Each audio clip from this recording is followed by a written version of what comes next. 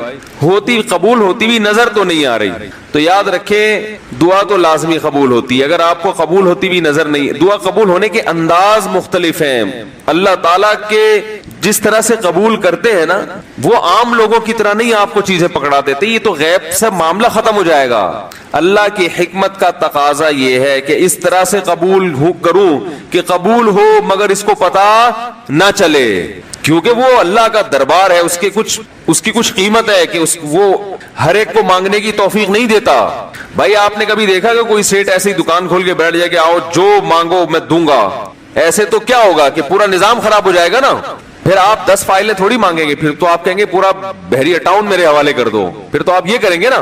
یہ تو میں نے ایک مثال دی تھی. عملاً ایسا نہیں ہوتا. عملاً وہی آ کے بیٹھے گا اور وہی آپ کو پیشکش کرے گا کہ اس کے کچھ اصول اور ضابطے ہوں گے، ان قواعد پہ آپ پورے اترتے ہوگے تو آپ کو وہ گھسنے دے گا. اللہ کے بھی کچھ اصول اور ضابطے ہیں، ساری دعائیں قبول کرے گا. جو مانگو گے صرف اتنا نہیں بلکہ بڑھا کے دے گا.